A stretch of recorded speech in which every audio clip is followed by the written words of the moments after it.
Thank you very much once again. Let me take this opportunity to welcome you back at this one meritocratic channel of ours.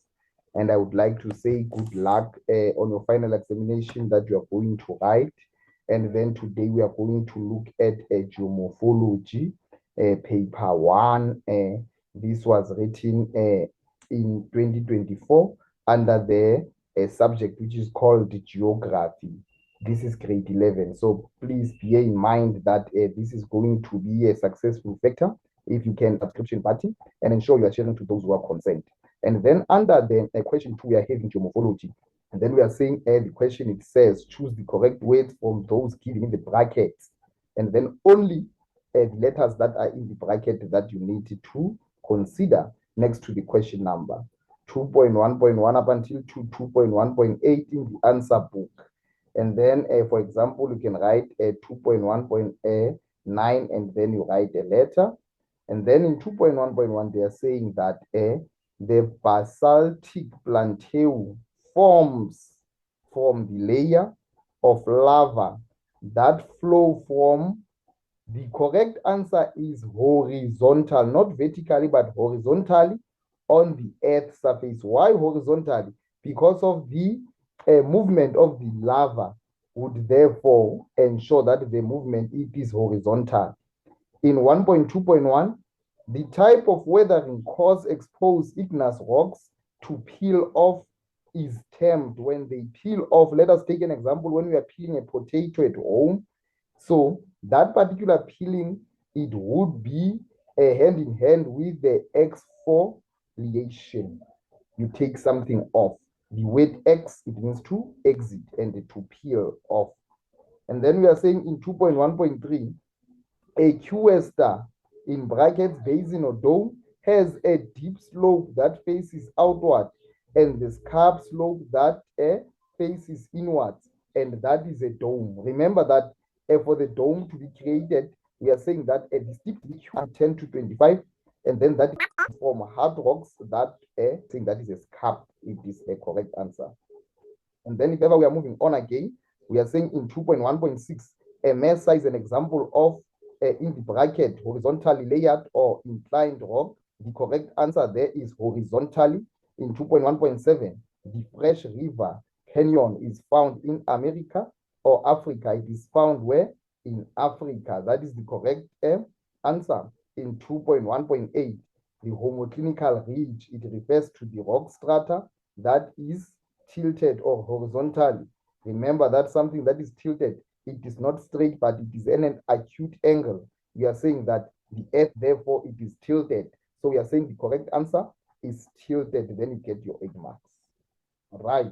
And then if ever we are moving on again, we are seeing that we are in 2.2, and there we are giving the instruction refer to the sketch on the intrusive landforms. This is an intrusive landform. Refer back to the books.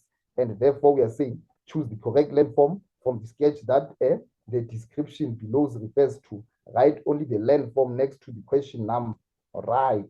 So remember that I have taught you basically on these particular landforms there in chapter 1. So you refer back, you are seeing these particular landforms.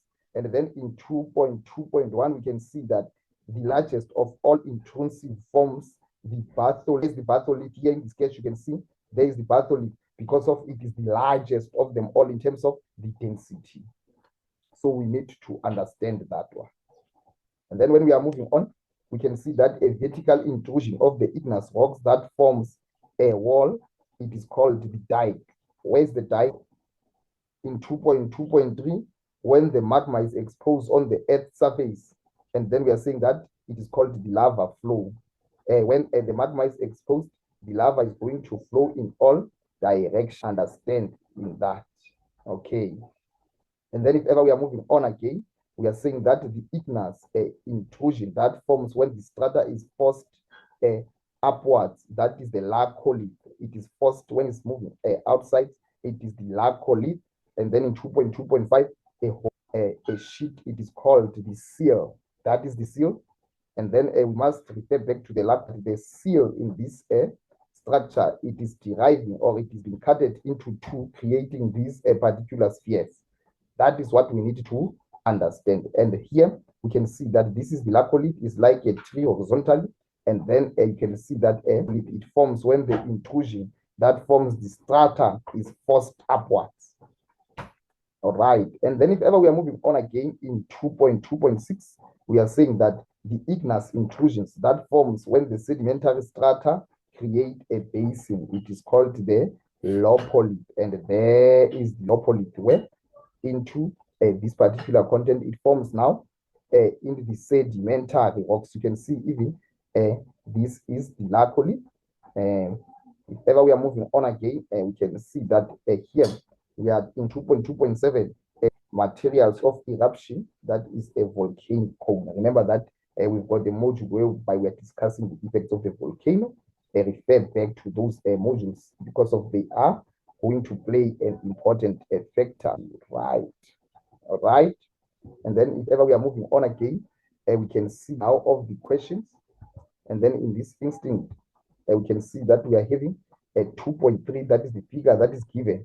And then in this instinct, they say, study the figure below of the Scarp retreat to answer the questions that follows. So you can see that this is the Scarp retreat model that is being exposed now in the history of the Yellowknife Bay, whereby the erosion is taking place, and there's a further erosion that is going to take place even in the near future. You can see that this one, it is over 80 millions of years ago, whereby this content was buried and this Scarp was created here. So we can see that in 80 millions of years ago, the first exposure was here. And then you can see that there is a decline in terms of the what? Of the further erosion that is taking place is evident here. And then today, we can see that there is a further now erosion that is taking place. So that is this Scarp, all right? And then here, we are given the question to say, define the concept retreat. So we want the definition of the Scarp retreat. And then in 2.3.1, name the cap rock that is likely to be found on this landscape. Okay. Then we want the question now, the Scarp retreat. Okay. And then we can see that we are saying that the Scarp retreat is when the Scarp cliff wears back to the parallel to its original position. So you can see that there was a Scarp here. The Scarp is created and it goes to the original position. In 2.3.2, name the cap rock that is likely to be found on this landscape. That is called the dolerite seal. This is the dolerite seal. And then you are getting your 2 marks. All right. When we are moving on again, it says in 2.3.3, state the rate at which the landscape experienced the Scarp retreat. And then that is 1 meter per millions of years ago. That is the rate that we are talking about. All right. And then in 2.3.4, we are saying give evidences from the graph that Scarp retreat has taken place. Why we are saying that? Because of the surface area of the landscape has been reduced and natural deposition have been exposed. Why we are saying that? Let us go. Can you see that the reduction now of these particular Scarps coming in here? So there's a reduction in terms of the what of erosion has taken place here. That is what we need to understand. And then in 2.3.4, it says explain one advantage and disadvantage of the Scarp retreat. The advantage would be it reduces the vertical distance to the access of the mineral and resources such as water underground. The disadvantage, it disturbs the habitats and the ecosystem in the area. Remember that when we're talking about ecosystem, we refer to the food chain also as well. What is eating what in order for us to survive? And if that is disturbed, then we may suffer the food insecurity in the future. That is one of the key to understand in this. All right. Sorry about I would just want us to go now to this question here. And then this is the question. And it says here in 2.3.5, the Yellowknife Bay is an area that experiences a maritime climate. Discuss how the maritime climate and the continental climate would likely influence the rate of the scarp retreat. Number one, we are saying the maritime climate would increase the rate of the scarp retreat as there will be more rainfall, serving as an agent erosion. Remember that an area, when it's experiencing highest rainfall, what is going to happen? The erosion is going to be faster because of the rate that the rainfall is serving. And then under the continental climate, we are saying it would decrease the rate of the scarps. Because of why? The scarps would be now differentiated and being destroyed by the heavy rains. That is what we need to understand. All right. And then if ever we are moving on here again, you can see that in 2.5, we are having, it says refer to the images below and answer the questions that follow. But these landforms, so these are two, but the difference is that landform A is bigger than landform B, and we are trying to find out why is that. And you can see these particular landforms, they are two in landform what? In landform A, there are two of them, but in landform B, that is a big dome that has been created. So we must understand those concepts. And then we've got a question in 2.1.5. Identify the landforms associated with the massive igneous rock in photo A and photo B. Photo A, we are calling it, this is a toss. You get the mark. And then B, this one, it is called the granite dome. You get your 2 marks. When we are moving on in 2.5.2, name one characteristic of the massive igneous rock that is evident in the sketch. Something that is evident is something that you can see here. What is evident is that the rocks have no strata or bending planes. Why we are saying? Because of these particular dome, they are small. If ever there was a bending, we are going to see large mountains. That is what we need to understand at this moment. All right, on again in 2.5.3, from what igneous instructions do the landforms in A and B originate from? A, it originates from the batholith. I have taught you this, refer back. And B is the laccolith. Remember that we said that the laccolith is small than the batholith. They derive from there.